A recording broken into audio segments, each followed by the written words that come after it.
Good morning all of you. अपने agriculture का topic चल रहा है इरिगेशन। इरिगेशन में आज हम पढ़ेंगे मेथड इरिगेशन के, कौन कौन से मेथड होते हैं। ठीक है ना।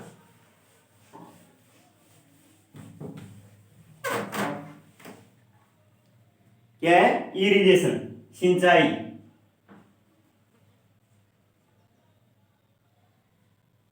ठीक है, मेथड ऑफ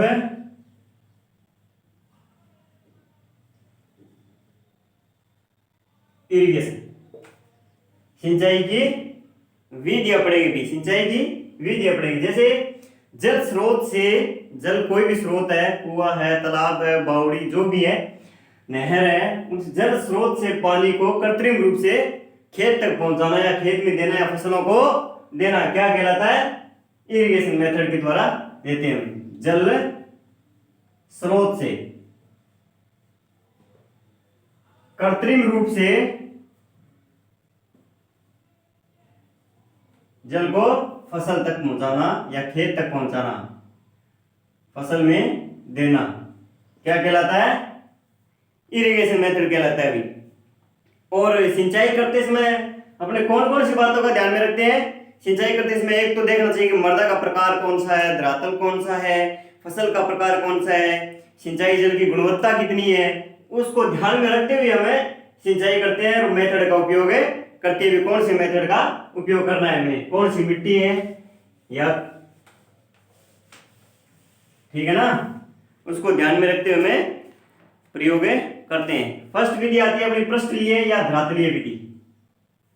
पृष्ठीय या धरातल विधि। धरातल विधि, ठीक है, पृष्ठीय या धरातल विधि।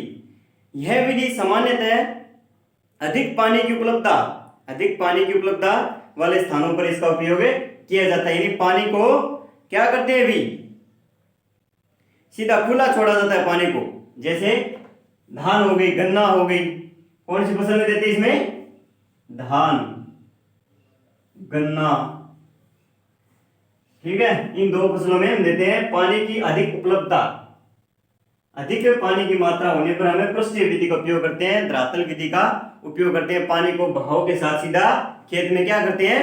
खुला छोड़ते हैं। ठीक है ना।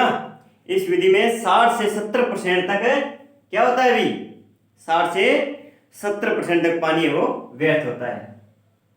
60 से 70% पानी व्यर्थ, ठीक है। धान, गन्ना और एक और है जूट। जूट में इस विधि का उपयोग करते हैं, पानी को सीधा खेत में खुला छोड़ते हैं। आगे वाली विधि आती है क्यारी।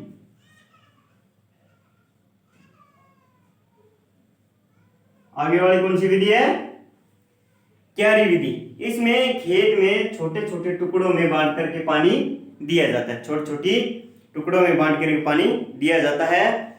और इस विधि में जो क्यारियों का जो अनुपात है वो कितना रखते हैं? 3:1। क्यारी का अनुपात, क्यारी का अनुपात कितना रखते हैं? 3:1 रखा जाता है अभी, ठीक है।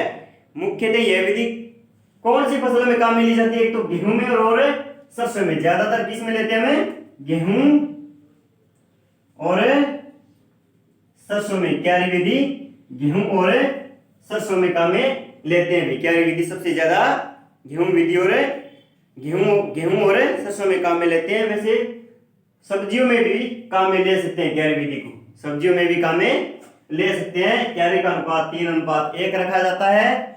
और गेहूं व सरसों व सब्जियों में सबसे ज्यादा काम में ली जाती है। आगे विधि आती है नाड़ी विधि, 3 नंबर।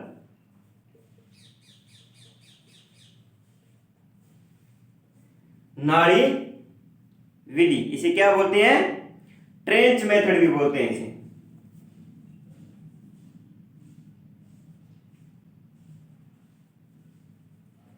क्या बोलते हैं भी? ट्रेंच मेथड भी बोला जाता है। इस विधि का उपयोग आलू, चुकंदर और अरबी में काम में लेते हैं। नाड़ी विधि को आलू, चुकंदर, अरबी में जैसे फसलों को दूर दूर तक बोया जाता है, यानी अंतराल है, जो पंक्तियों का अंतराल है वो क्या होता है, काफी काफी होता है। बीज का जो अंतराल है पंक्तियों का वो ज्यादा होता है। उन फसलों में ये काम में लेते हैं, नाड़ी विधि काम में लेते हैं भी। यह विधि उन फसलों में उपयुक्त है जो दूर दूर पंक्तियों में फसलें बोई जाती है। दूर दूर दूर दूर पंक्तियों में किस में काम में लेते हैं, आलू, चुकंदर और अरबी। आलू, चुकंदर और अरबी में काम में लेते हुए नाड़ी विधि या ट्रेंच मेथड दूर दूर पंक्तियों में बोई जाती है। क्यारी विधि में गेहूं, सरसों 3:1 सब्जी भी इसमें आती है। क्यारी विधि का अनुपात है वो कितना रखते हैं, 3:1 रखते हैं। पृष्ठीय धरातल में भाव के साथ खुला पानी छोड़ते हैं। धान, गन्ना, जूट में इसका उपयोग किया जाता है। 60 से 70% तक पानी व्यर्थ किसमें होता है, पृष्ठीय विधि में होता है।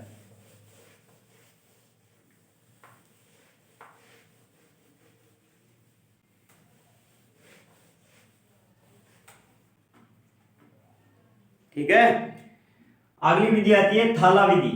4 नंबर कौन सी है, थाला विधि। यह विधि किस में काम में लेते हैं ज्यादातर, यह विधि फल वृक्षों में अपनाई जाती है। ज्यादातर फल वृक्षों में अपनाई जाती है। पौधे के वृक्ष के चारों ओर थाला बनाते हैं, उसके तने के पास से जगह छोड़ करके क्या बनाते हैं भी, थाला बनाते हैं। ये पौधा है जैसे, ये इसकी जड़ें,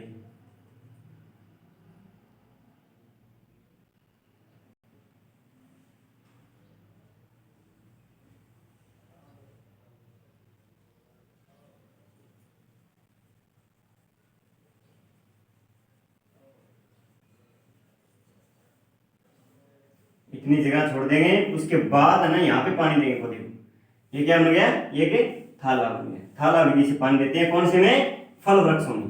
फल वृक्षों में, ये फल वृक्षों में सबसे ज्यादा काम में ली जाती है। थाला विधि सबसे ज्यादा फल वृक्षों में काम में ली जाती है। इसमें पानी है वो तने के संपर्क में नहीं आना चाहिए। पानी है वो तने के संपर्क में नहीं आना चाहिए। थाला बना हुआ होता है, उसके बाहर ही पानी दिया जाता है, तने के संपर्क में पानी नहीं आता है। उसके बाद आती है वल्ले विधि। कौन सी आती है, वल्ले विधि।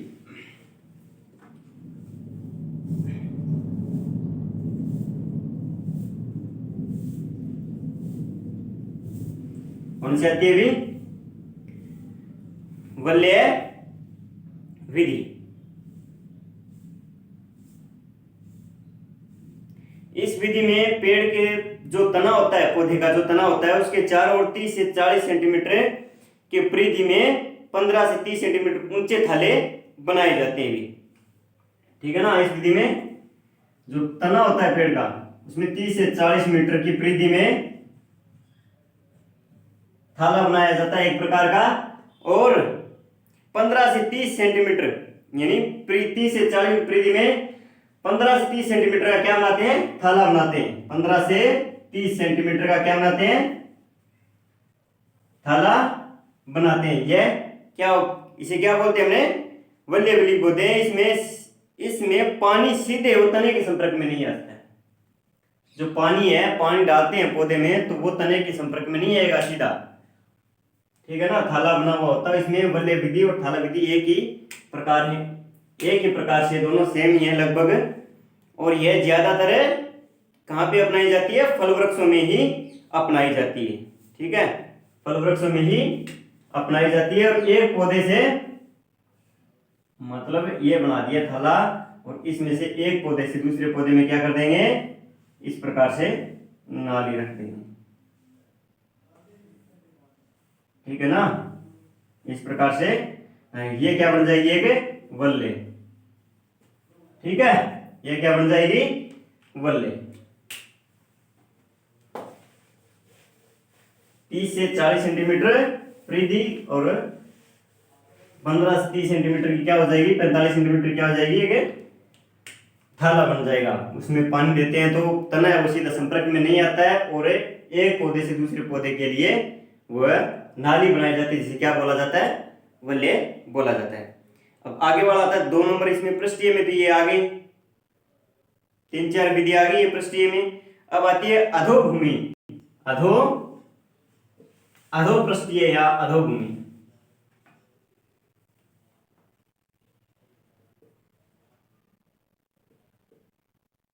अधोपृष्ठीय या अधोभूमि विधि, इसमें क्या करते हैं अभी, भूमि के अंदर ही पानी दिया जाता है। इसमें भूमि के अंदर ही पानी दिया जाता है, धरातल के नीचे गहराई में कृत्रिम रूप से जल दिया जाता है। क्या दिया जाता है, धरातल के नीचे गहराई में कृत्रिम रूप से जल दिया जाता है। धरातल के नीचे गहराई में कृत्रिम रूप से क्या दिया जाता है, जल दिया जाता है, जिसे क्या बोलते हैं, हमें अधोपृष्ठीय भूमि बोलते हैं। और ये विधि कहां पे काम में लेते हैं, जहां अधोपृष्ठ पर कठोर परत पाई जाती है। कहां पे काम में लेते हैं ये विधि वहां अपनाई जाती है जहां अधोपृष्ठ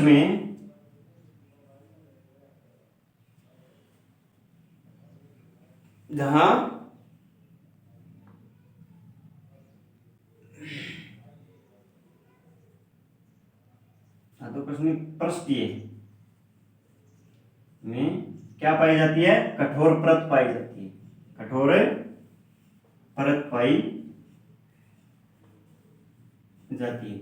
यह विधि वहां अपनाई जाती है जहां भूमि के ऊपर है वो कठोर परत पाई जाती है। वहां पे हमें धरातल के नीचे गहराई में कृत्रिम रूप से क्या करते हैं, जल देते हैं, जिसे अधोपृष्ठीय या अधोभूमि के नाम से जाना जाता है अभी। और ये भारत में प्रचलित नहीं है ये विधि,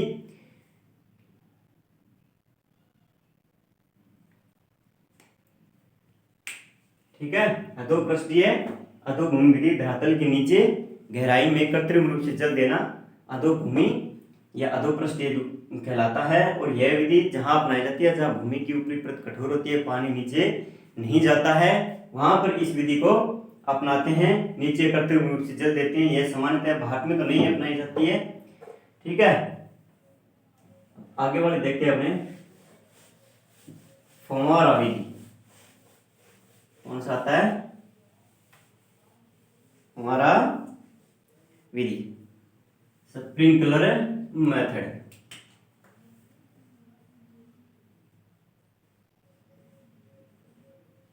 फव्वारा विधि, ठीक है, नंबर कितना जो भी है देख लेना। फव्वारा विधि, इस विधि का आविष्कार कहां पे हुआ था भाई, इजराइल में। आविष्कार कहां पे हुआ, इजराइल में। इस विधि का आविष्कार कहां पे हुआ था अभी, इजराइल में, ठीक है। इस विधि में पानी को बौछार के रूप में, यानी बरसात जो पड़ती है वैसे बौछार के रूप में पौधों के ऊपर गिराया जाता है। फव्वारा विधि में पानी को बौछार के रूप में पौधों पे गिराया जाता है भी। असमतल क्षेत्रों में इस विधि का उपयोग करते हैं। बौछार रूप में पानी को पौधों पर गिराया जाता है। असमतल क्षेत्रों में उपयोग, असमतल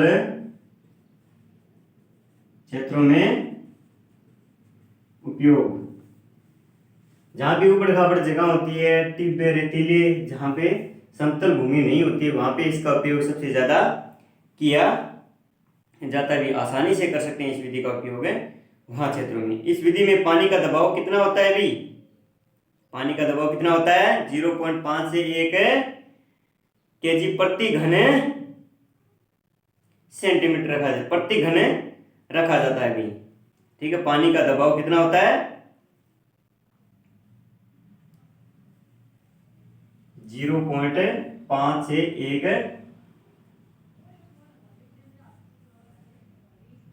0.5 से 1 kg, 1 kg प्रति घन सेंटीमीटर रखा जाता है।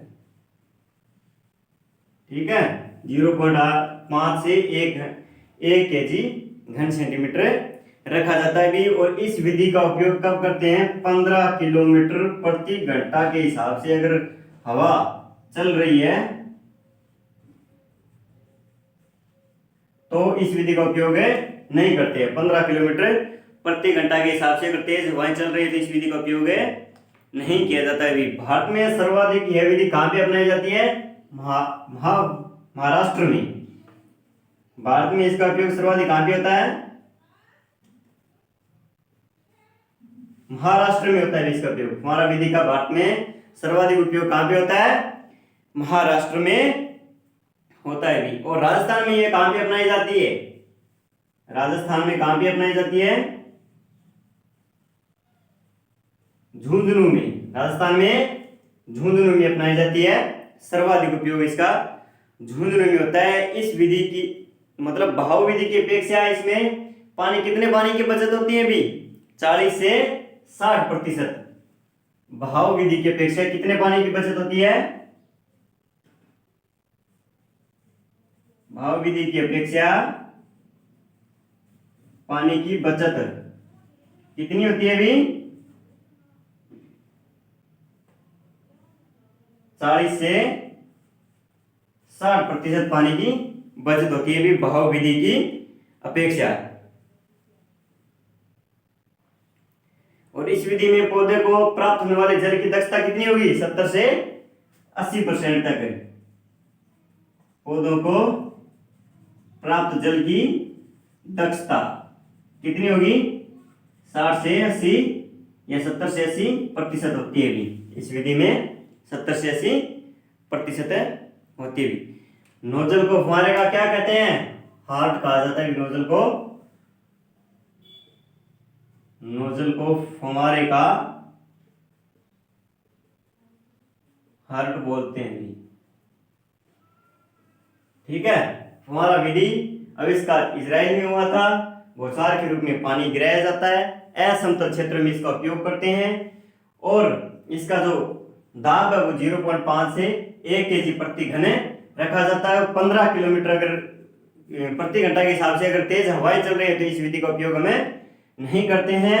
भारत में यह महाराष्ट्र में सबसे ज्यादा अपनाई जाती है और राजस्थान में झुंझुनू जिले में यह सर्वाधिक उपयोग किया जाता है। और इस विधि में पानी की बचत होती है वो 40 से 60% तक होती है अन्य विधियों की अपेक्षा।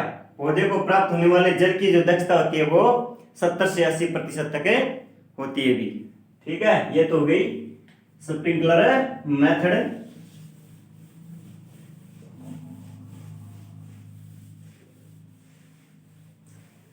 अगला होता है कौन सा? अगला बूंद बूंद या ड्रिप।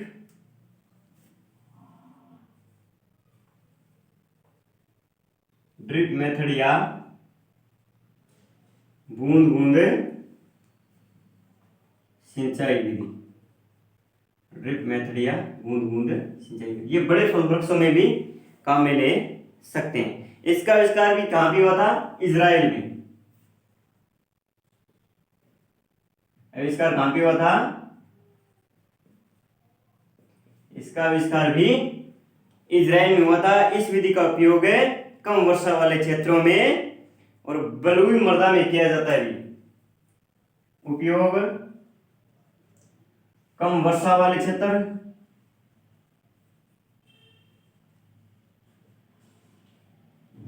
बलुई मृदा में,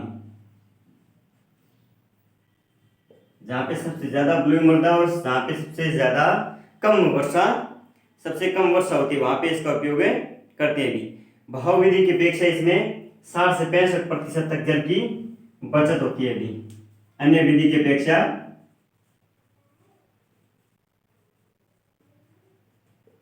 60 से 65% तक जल बचत। अन्य विधि की अपेक्षा 60 से 65% तक जल की बचत होती है। भी इसमें सिंचाई की दक्षता कितनी होती है? 96% होती है। कितनी होती है? 90 से 96% सिंचाई की दक्षता होती है भी। ठीक है।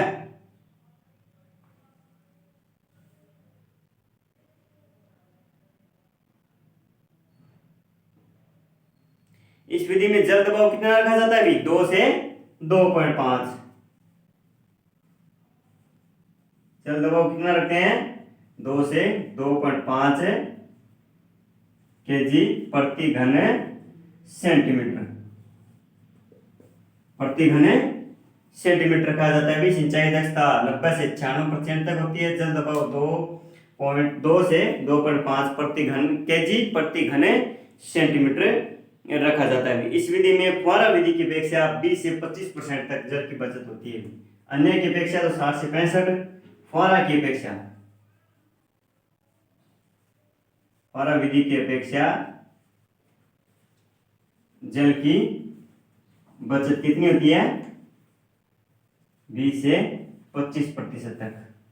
20 से 25% तक इसमें जल की बचत होती है भी। फुहारा विधि की अपेक्षा इसमें बचत होती है। और यह विधि कहाँ पे अपनाई जाती है ज्यादा? हरियाणा में अपनाई जाती है। सब्जियों और फल वृक्षों में इसका उपयोग किया जाता है। हरियाणा में, हरियाणा में और सब्जियों व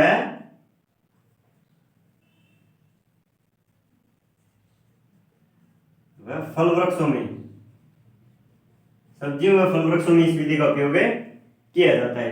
ड्रिप मेथड का ये महत्वपूर्ण है। इसके मतलब उपयोग कौन से स्थान पर करते हैं, कौन सी मृदा होना चाहिए, अन्य विधि जल की बचत कितनी होती है, सिंचाई दक्षता ये उतनी है, और जल दबाव कितना होता है।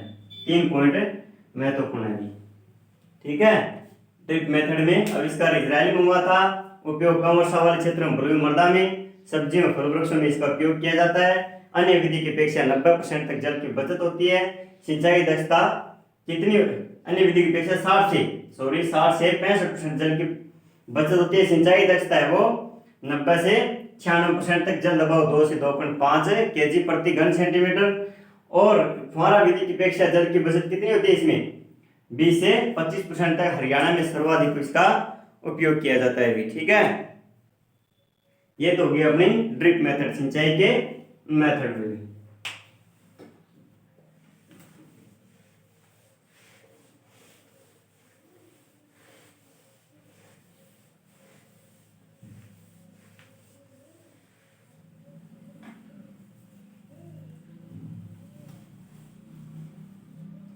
सिंचाई के क्या हो गए?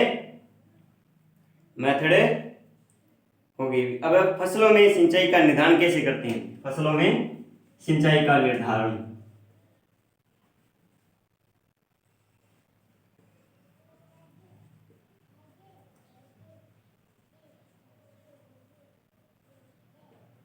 फसलों में सिंचाई का निर्धारण, फसलों में सिंचाई का निर्धारण कैसे करते हैं भी?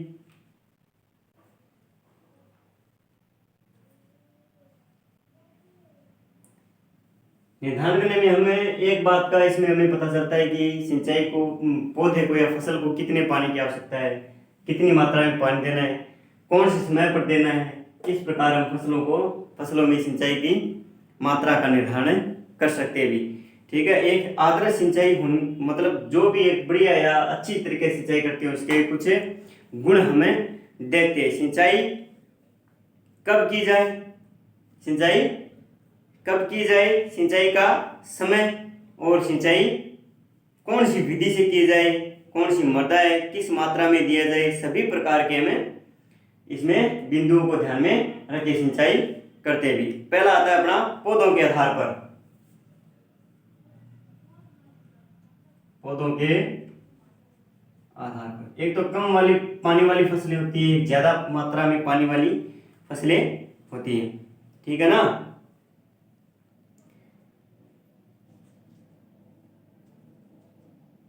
एक तो होता है पौधों के आधार पर। पौधों में अगर जल की कमी आ जाती है, पौधों में क्या आ जाती है? जल की कमी आ जाती है तो उस स्टेज पर हमें अगर पौधे को पानी देते हैं तो वह अपनी वापस से वही स्थिति में आ जाता है। उस समय पर हमें पौधा मुरझा जाता है अगर जल की कमी है तो उस समय पर पानी देना पौधे को क्या होता है अति आवश्यक होता है। और फसलों की विभिन्न क्रांतिक अवस्थाओं पर भी पानी हमें दे सकते हैं। ठीक है ना। पौधों में पानी की कमी से मुरझा जाता है उस समय पानी देना। ठीक है। पौधों के आधार पर एक आता है क्रांतिक अवस्थाओं के आधार पर। ठीक है ना। फसलों में क्रांतिक अवस्थाएं, फसलों में क्रांतिक अवस्थाएं, फसलों में क्रांतिक अवस्थाएं। क्रांतिक अवस्थाएं किसे कहा जाता है?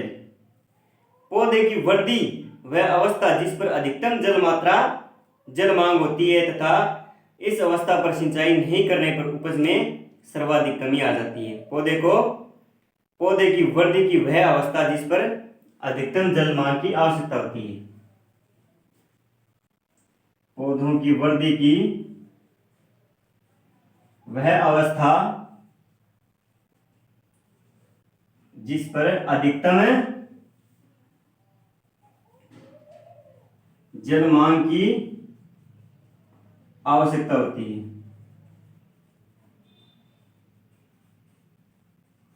क्या कहलाती है? क्रांतिक अवस्था कहलाती है। अगर इस समय हम पौधे को पानी नहीं देंगे तो फसल में उपज में कमी आ जाएगी। इस समय अगर पानी नहीं दे क्रांतिक अवस्था पर तो फसल की उपज में क्या आ जाती है?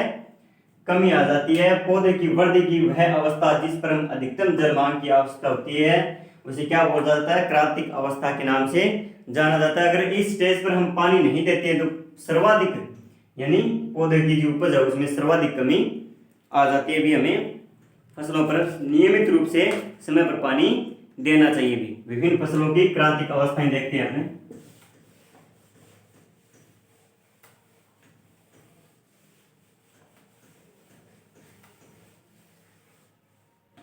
विभिन्न फसलों की क्रांतिक अवस्थाएं।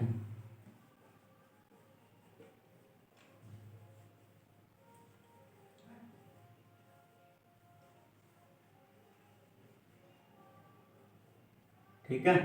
फर्स्ट में लेते हैं अपने गेहूं। गेहूं में हम छह सिंचाई की आवश्यकता होती है। अधिकतम कितनी होती है? 6 सिंचाई की आवश्यकता होती है। ठीक है।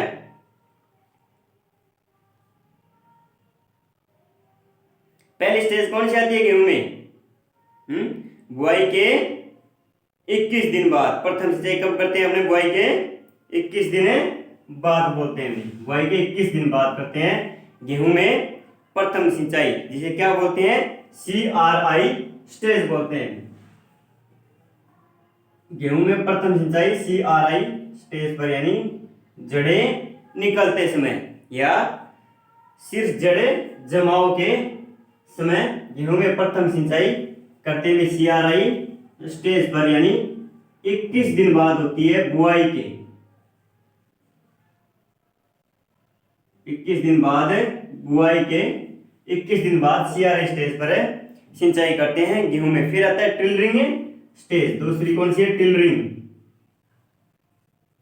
दूसरी कौन सी है? टिलरिंग आती है यानी कल्ले निकलते समय। कल्ले निकलते समय, कल्ले निकलते समय CRI 21 दिन, बुआई के 21 दिन बाद टिलरिंग कल्ले निकलते समय। फिर आता है late jointing stage. Late jointing. Late jointing. Late jointing मतलब है गांठें बनते समय, तने में जो गांठें बनती है ना, वो गांठें बनते समय। ठीक है। CRI प्रथम 21 दिन, बुआई के बाद टिलरिंग कल्ले निकलते समय, लेट जॉइंटिंग गांठें बनते समय। फिर आता है फ्लोरिंग स्टेज। फ्लोरिंग यानी पुष्प अवस्था पर, पुष्प निकलते समय। फ्लोरिंग स्टेज, पुष्प निकलते समय सिंचाई करते हैं अपने। फिर आता है एक मिल्टिंग स्टेज यानी दूधिया अवस्था पर। मिल्टिंग स्टेज यानी दूधिया अवस्था पर,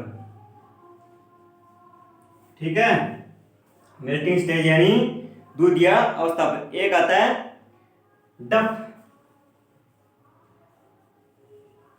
दाना पकते समय।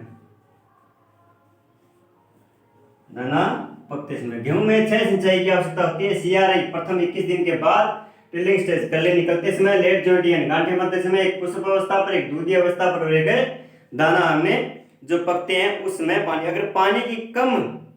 अगर पानी कम उपलब्ध है किसान के पास, अगर पानी की कम मात्रा है तो वह प्रथम 2 सिंचाई, पहली सीआरआई स्टेज पर करते हैं, दूसरी कौन सी पर करते हैं, फ्लोरिंग स्टेज पर करते हैं अभी। दूसरी, अगर 2 ही सिंचाई उपलब्ध है किसान के पास, 2 सिंचाई उपलब्ध है तो पहली तो करते हैं हमने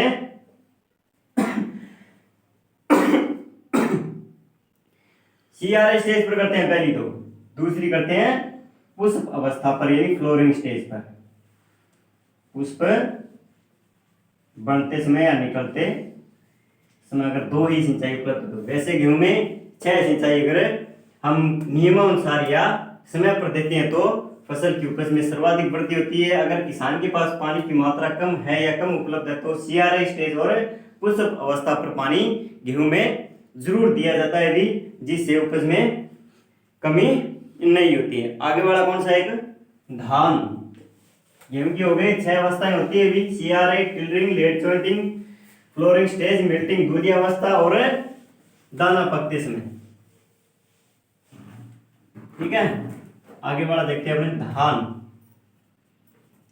धान में किन किन अवस्थाओं पर हमें सिंचाई करते हैं धान में। एक तो टिलरिंग स्टेज, पुष्प अवस्था और दाना बनते समय। टिलरिंग, पुष्प और दाना बनते समय 3 प्रकार से सिंचाई करते हैं धान में। 3 समय पर सिंचाई करते हैं, एक टिलरिंग स्टेज पर करते हैं और पुष्प अवस्था पर करते हैं और दाना बनते समय करते हैं, यानी टिलरिंग यानी कल्ले निकलते समय, ठीक है। आगे वाली फसल देखो, मक्का। मक्का में कब सिंचाई करते हैं भी नियमानुसार, ट्रेसलिंग स्टेज यानी नर पुष्प बनते समय। ट्रेसलिंग बोलते हैं इसमें, ट्रेसलिंग स्टेज, नर पुष्प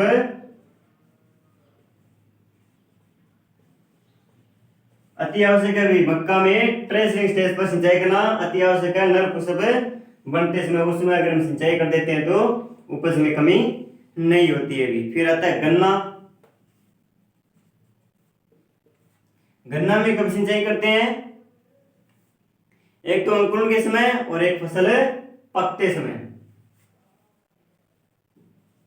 अंकुरण के समय और 2 नंबर फसल पकते समय, यानी शर्करा की मात्रा बनते समय गन्ने में सिंचाई करते हैं। दूसरी 2 नंबर सिंचाई वो गन्ने में जो शर्करा की मात्रा अधिक बनती है उस समय करते हैं, यानी फसल पकते समय और अंकुरण के समय। पहली सिंचाई कब करते हैं, अंकुरण के समय करते हैं। बाजरा में टिलरिंग और फ्लोरिंग स्टेज पर करते हैं। बाजरा कब करते हैं, 2 सिंचाई करते हैं, टिलरिंग कल्ले निकलते समय और फ्लोरिंग पुष्प अवस्था पर। कल्ले निकलते समय और पुष्प अवस्था पर, पुष्प अवस्था पर 2 प्रकार से सिंचाई करते हैं हमने बाजरा में। सरसों और चना में फ्लोरिंग स्टेज पर करते हैं। सरसों और चना में फ्लोरिंग स्टेज पर।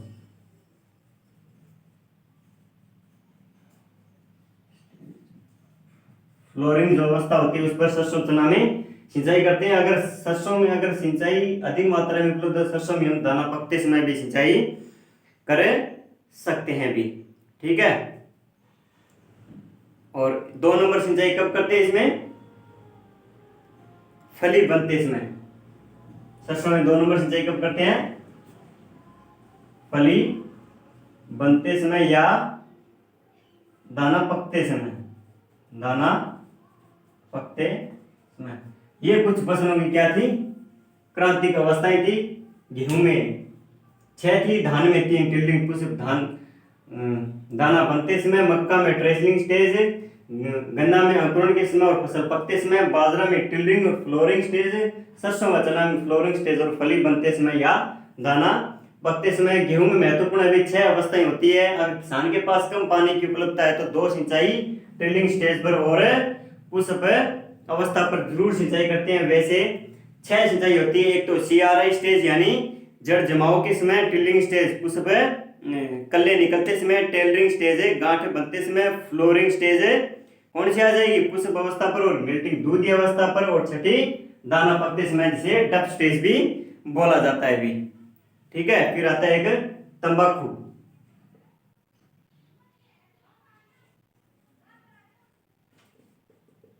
तंबाकू में कब करते हैं अभी?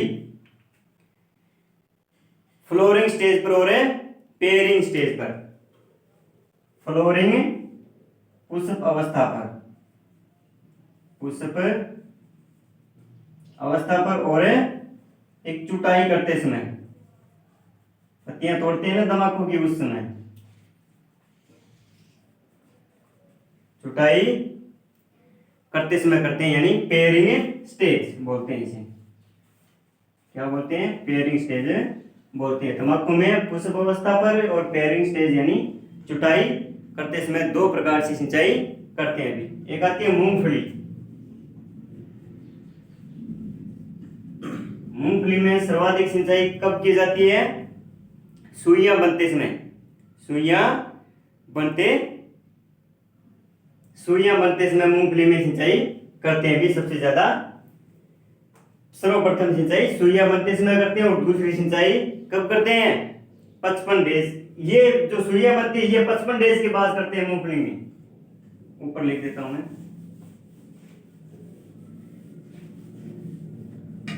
मूंगफली